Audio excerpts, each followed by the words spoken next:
Bonjour Marie-Pierre de La Gontrie. Bonjour. Sénatrice PS de Paris, vous êtes membre de cette commission sénatoriale à l'origine de ce rapport. Enchaînement de dysfonctionnements, défaillance dans la préparation.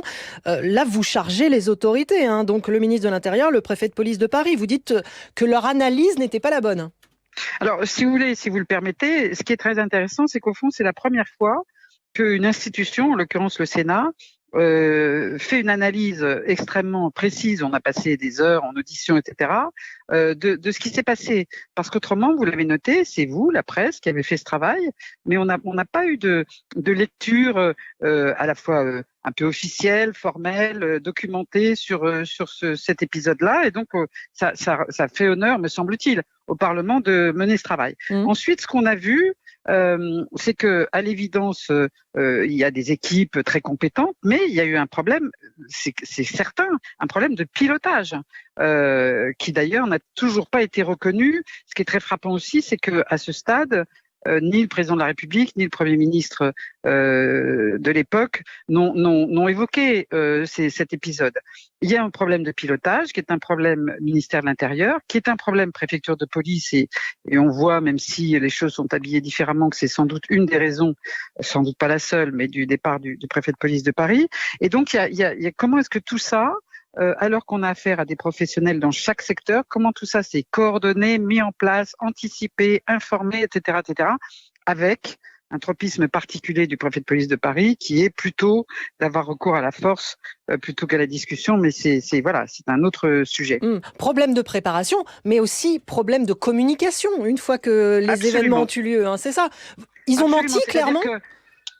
Écoutez, nous, ce qui nous a semblé, c'est que moi, je n'aime pas trop utiliser des termes aussi radicaux, mais ce qui est certain, c'est que au lendemain des faits, lorsque le ministre de l'Intérieur évoque la responsabilité des supporters de Liverpool, visiblement, alors soit on lui a raconté des histoires, quand je dis on, c'est le préfet de police, soit il le savait, mais bon, c'était une fable, c'est-à-dire qu'on a pu, nous, en auditionnant l'UEFA, la FFF, les supporters de Liverpool, etc., la SNCF, la RATP, on a pu identifier le fait que non, il n'y avait pas ce problème de 30 000 supporters qui auraient avec sauvagerie attaqué le local du Stade de France. Bref. Donc, tout ce qui est anticipation, ce qui est très curieux, c'est que moi j'ai parfois eu l'occasion de le rappeler, et d'autres aussi, tous les soirs, ou quasiment tous les soirs, il y a 80 000 spectateurs au Stade de France. Et ça se passe très bien. Vous n'entendez jamais parler. Donc, et les supporters de foot, il y a eu, semble-t-il aussi, une culture qui est totalement périmée de ce qu'étaient les supporters de foot. Le hooliganisme n'existe plus désormais en Grande-Bretagne.